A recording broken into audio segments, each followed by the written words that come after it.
بتا دیا کہ مسلمانوں کو اس طرح زندگی بسر کرنی چاہیے۔ بس جب تم نے محمد رسول اللہ کہا تو گویا اقرار کر لیا کہ جو قانون اور جو طریقہ حضور صلی اللہ علیہ وسلم نے بتایا ہے تم اسی کی پیروی کرو گے، اور جو قانون اس کے خلاف ہے اس پر لعنت بھیجو گے۔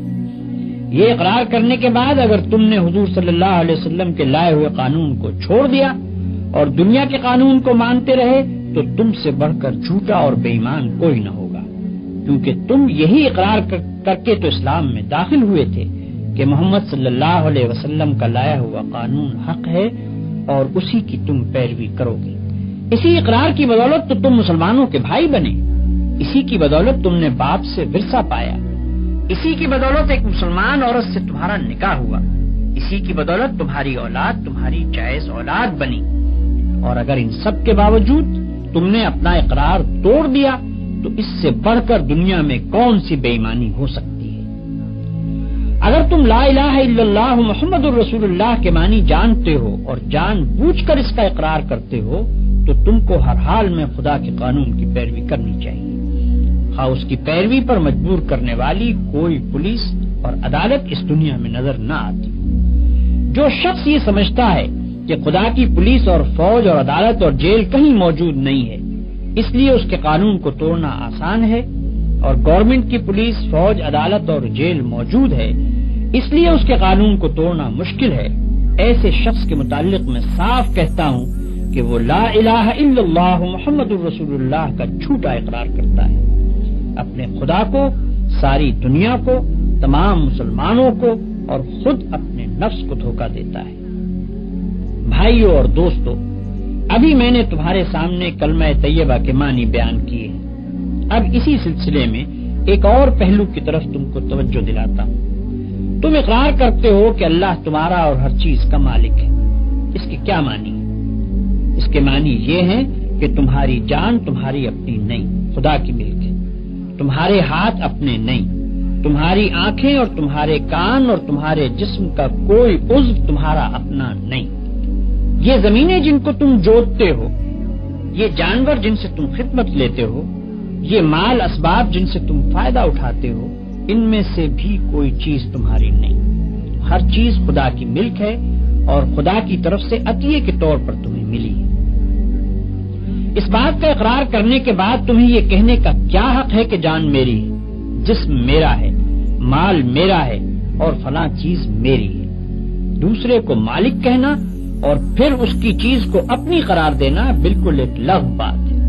اگر در حقیقت یہ بات سچے دل سے مانتے ہو کہ ان سب چیزوں کا مالک خدا ہی ہے تو اس سے دو باتیں خود بخود تم پر لازم ہو جاتی ہیں۔ ایک یہ کہ جب مالک خدا ہے اور اس نے اپنی ملکیت امانت کے طور پر تمہارے حوالے کی ہے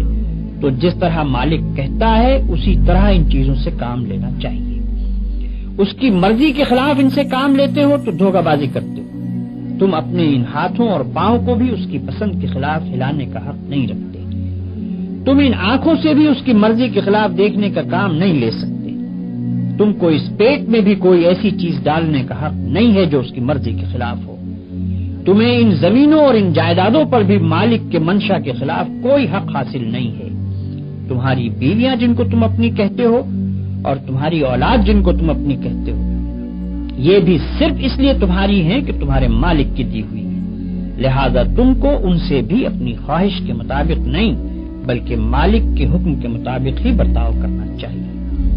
اگر اس کے خلاف کرو گے تو تمہاری حیثیت غاصب کی ہوگی، جس طرح دوسرے کی زمین پر قبضہ کرنے والے کو تم کہتے ہو کہ وہ بے ایمان ہے،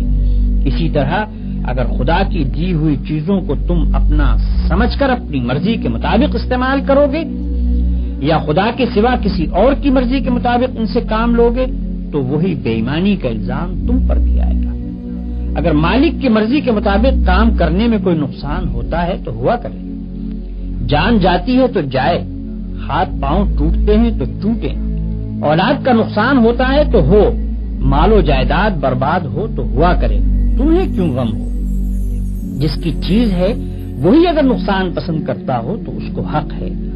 ہاں، اگر مالک کی مرضی کے خلاف تم کام کرو اور اس میں کسی چیز کا نقصان ہو تو بلا شبہ تم مجرم ہوگے۔ کیونکہ دوسرے کے مال کو تم نے خراب کیا۔ تم خود اپنی جان کے مختار نہیں ہو۔ مالک کی مرضی کے مطابق جان دو گے تو مالک کا حق ادا کر دو گے، اس کے خلاف کام کرنے میں جان دو گے تو یہ بے ایمانی ہوگی۔ دوسری بات یہ ہے کہ مالک نے جو چیز تمہیں دی ہے اس کو اگر تم مالک ہی کے کام میں صرف کرتے ہو تو کسی پر احسان نہیں کرتے، نہ مالک پر احسان ہے نہ کسی اور پر۔ تم نے اگر اس کی راہ میں کچھ دیا یا کچھ خدمت کی یا جان دے دی جو تمہارے نزدیک بہت بڑی چیز ہے، تب بھی کوئی احسان کسی پر نہیں کیا۔ زیادہ سے زیادہ جو کام تم نے کیا وہ بس اتنا ہی تو ہے کہ مالک کا حق جو تم پر تھا وہ تم نے ادا کر دیا۔ یہ کون سی ایسی بات ہے جس پر کوئی پھولے اور فخر کرے اور یہ چاہے کہ اس کی تعریفیں کی جائیں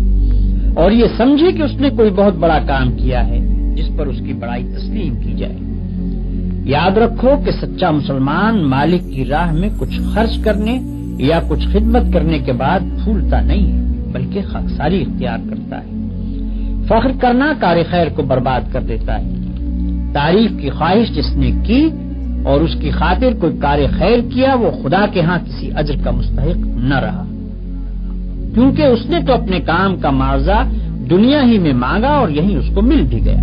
بھائیو، اپنے مالک کا احسان دیکھو کہ اپنی چیز تم سے لیتا ہے اور پھر کہتا ہے کہ یہ چیز میں نے تم سے خریدی ہے اور اس کا معاوضہ میں تمہیں دوں گا۔ اللہ اکبر! اس شان جود و کرم کا بھی کوئی ٹھکانہ ہے؟ قرآن میں ارشاد ہوتا ہے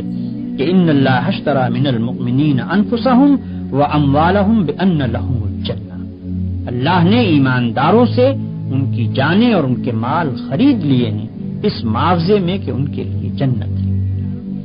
یہ تو مالک کا برتاؤ تمہارے ساتھ ہے، اب ذرا اپنا برتاؤ بھی دیکھو۔ جو چیز مالک نے تم کو دی تھی اور جس کو مالک نے پھر تم سے معاوضہ دے کر خرید بھی لیا، اس کو غیروں کے ہاتھ بیچتے ہو، نہایت ذلیل معاوضے لے لے کر بیچتے ہو۔ وہ مالک کی مرضی کے خلاف تم سے کام لیتے ہیں اور تم یہ سمجھ کر ان کی خدمت کرتے ہو کہ گویا رازق وہ ہیں۔ تم اپنے دماغ بیچتے ہو، اپنے ہاتھ پاؤں بیچتے ہو، اپنے جسم کی طاقتیں بیچتے ہو اور وہ سب کچھ بیچتے ہو جس کو خدا کے باغی خریدنا چاہتے ہیں۔ اس سے بڑھ کر بد اخلاقی اور کیا ہو سکتی ہے؟ بیچی ہوئی چیز کو بیچنا قانونی اور اخلاقی جرم ہے۔ دنیا میں اس پر دغابازی اور فریب دہی کا مقدمہ چلایا جاتا ہے۔ کیا تم سمجھتے ہو کہ خدا کی عدالت میں اس پر مقدمہ نہیں چلایا جائے گا؟